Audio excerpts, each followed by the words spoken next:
What's up everyone, and welcome back to the Bold and the Beautiful 24 official channel. Before we begin, please hit the subscribe button today. Let's get started.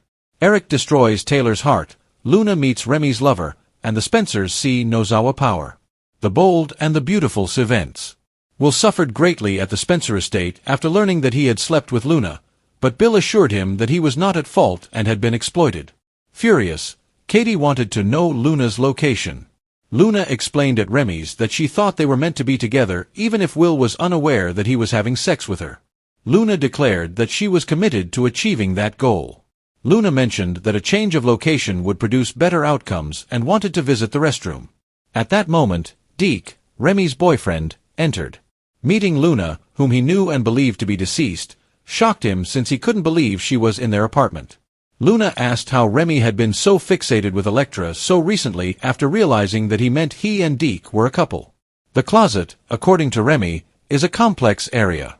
Deke informed Luna that it was the news, not Remy, that had informed him about her. He claimed to be fully aware of all she had done. While Luna attempted to deny his charges, Deke was shocked to learn that Luna was Remy's friend. As Deke turned to Remy to ask her why she was in their house, she excused herself to the restroom. Deke instructed Remy to knock on the bathroom door and inform her that it was time to depart. As she struggled with the pregnancy test, she requested 5 more minutes, but they refused to give in.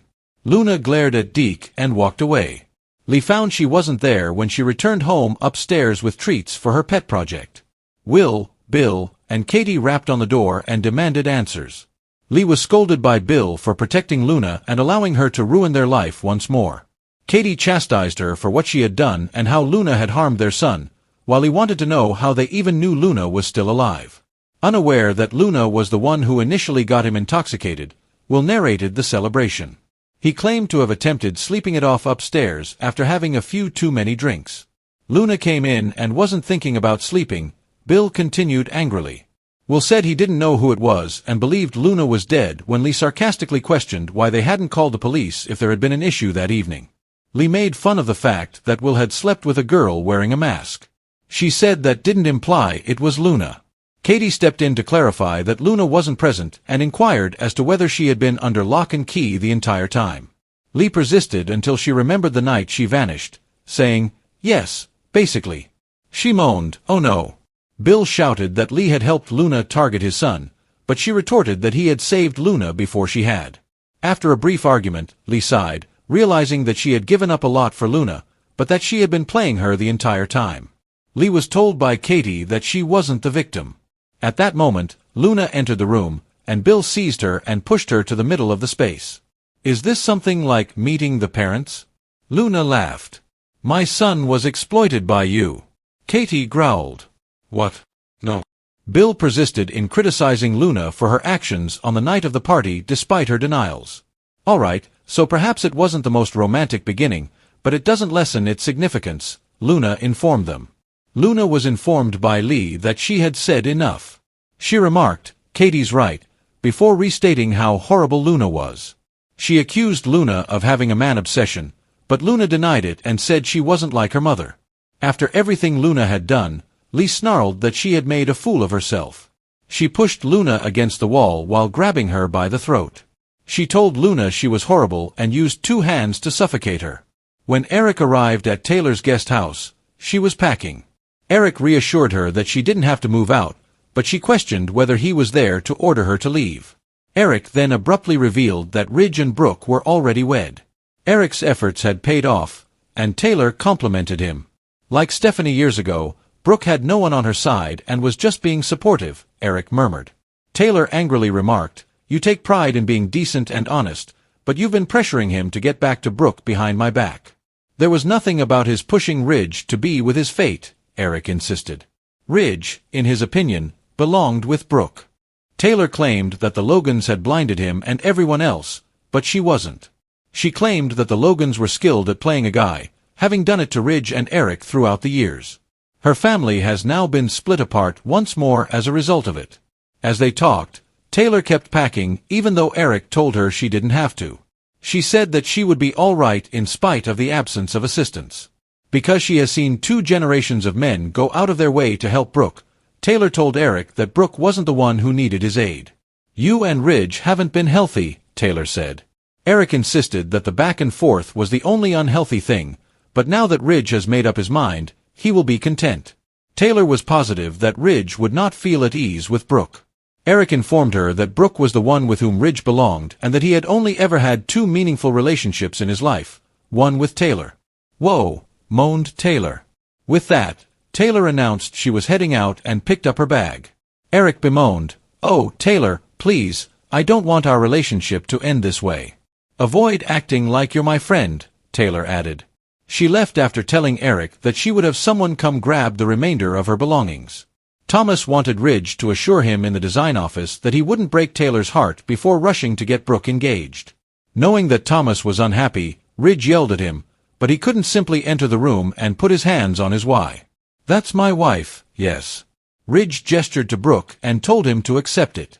Ridge advised his son to behave like an adult. He claimed that after Brooke nearly passed away, he came to the realization that he wanted to live out every day with her. Ridge believed that since Thomas had his own adult life to live, he shouldn't worry about who he spends it with. "I no longer have a life," Thomas stated glumly. Ridge assured him that he would turn his life around, and Ridge did exactly that. He expressed regret for hurting Taylor, Steffi, and Thomas, but he insisted that he was the only one who could now hold Brooke accountable. Ridge informed Thomas that Brooke brought him immense joy, which must have been significant. As she gazed at Thomas, Brooke approached and grasped his hand. Then she took his other hand and lovingly smiled before embracing him. Thomas approached Ridge to let him know he had heard him. "I want you to be happy," Thomas said. Brooke watched with tears in her eyes as Ridge said the same thing to Thomas as they embraced. After learning what Luna has done, Lee chokes her while Remy introduces his boyfriend and Thomas and Brooke embrace. Brave and lovely, Taylor leaves the guest house. Ridge urges Thomas not to blame Brooke, and Remy's boyfriend evicts Luna. Ridge saw Thomas threatening Brooke. See the most recent BNB recap. Thomas lashes out at Ridge in the design office, demanding that he reveal that Brooke is lying about simply getting married to him. Although Ridge assures Taylor will be all right, he feels sorry for his son's suffering. He yells that he must accept Brooke as his wife and that he will never be able to touch her again. Ridge announces that he will live out the rest of his days with Brooke and that the back and forth is gone. He reminds his son that he has a life of his own. Thomas feels that his life isn't very full. They can help him get back on track, according to his father. He apologizes for upsetting him, but he is to blame, not Brooke. Ridge feels they should move on. Brooke brings him much joy. Approaching Thomas, Brooke takes his hand. When a while, they embrace when he takes her other hand. With a grunt, Thomas expresses his desire for his father's happiness. They give each other hugs. Eric goes by the guest house as Taylor packs her stuff. She believes he is coming to order her to go. She claims that his non-nudging of Ridge and Brooke did, in fact, work. It is he who announces their marriage. She cynically congratulates him on the results of his labors. She claims that he prodded this on behind her back. According to Eric, he merely nudged Ridge to his proper place. When it comes to the Logans, she believes both he and Ridge have significant blind spots. He says she can stay as long as she wants, so she continues packing. Taylor claims she will be all right and that she should have moved out months ago. She laments about how 2 generations of men have fixated about Brooke and it has been unhealthy. Eric believes that's it. Taylor is positive that it isn't. Brooke is the person Ridge should be with, according to Eric. She walks out after telling him not to act like a buddy. When Will reveals how Luna deceived him into sleeping with her, he and Katie are incensed at Bills. They claim that he is not at fault, which is abhorrent. Luna tells Remy that she is committed to a future with Will while they are at his house. She asks to visit the restroom after glancing at the birth test box in her luggage. Deke enters and is astounded to discover Luna still alive. He's his boyfriend, Remy reveals. She reminds him that he lately fell deeply in love with Elektra. He claims that the closet is a weird area. Deke claims that her fame is the only reason he recognized her. He hasn't heard anything from Remy. Deke enumerates her offenses and finds it incomprehensible that Remy would be aware of a criminal. Luna enters the restroom. Deke tells Remy to leave Luna alone. After completing her test, Luna requests 5 minutes. Deke tells her to leave. Remy hopes she has luck. She goes out and claims she doesn't need it. Remy gives Deke a hug and apologizes. After bringing donuts home, Lee searches for Luna.